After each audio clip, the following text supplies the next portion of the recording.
നമസ്കാരം.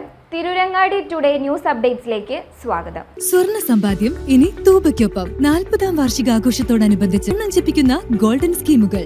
മാസ നിക്ഷേപ പദ്ധതി മുതൽ പ്രത്യേക മംഗല്യാൻ സ്കീമിലൂടെ പണിക്കൂലിയില്ലാതെയും പണിക്കൂലിയിൽ കിഴിവുകളോടെയും രജിസ്റ്റർ ചെയ്യാനും കൂടുതൽ അറിയാനും 9084 നിങ്ങളുടെ ഇഷ്ട സ്വർണ്ണമണിയാം ഇഷ്ടം പോലെ. പരപ്പനങ്ങാടിയിൽ മിനി ലോറിയും ബസ്സും ട്രക്കറും കൂട്ടിയിടിച്ച് അപകടം. ഇന്ന് വൈകിട്ട് 5 മണിയോടെ അയ്യപ്പൻകാവിലാണ് അപകടം സംഭവിച്ചത്.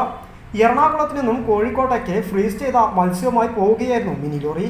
കോഴിക്കോട് ഭാഗത്തു നിന്നും പരപ്പനങ്ങാടി ഭാഗത്തേക്ക് വരികയായിരുന്നു അശ്വതി ബസ്.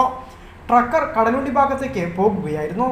ലോറിക്ക് പിറകിലായി വന്ന ട്രക്കർ ലോറിയിൽ തട്ടുകയായിരുന്നു. ഇടിയെ തുടർന്ന് ലോറി സമീപത്തെ വീടിന്റെ മതിലിലേക്ക് ഇടിച്ചു കയറി നിന്നു. ബസിന്റെ മുൻവശം പൂർണ്ണമായും തകർന്നു. ട്രക്കറിന് കാര്യമായ കേടുപാടുകൾ സംഭവിച്ചിട്ടില്ല. അപകടത്തിൽ ഒരു കുട്ടിക്ക് ചെറിയ പരിക്കേൽക്കുക മാത്രമാണ് ഉണ്ടായതെന്നാണ് വിവരം.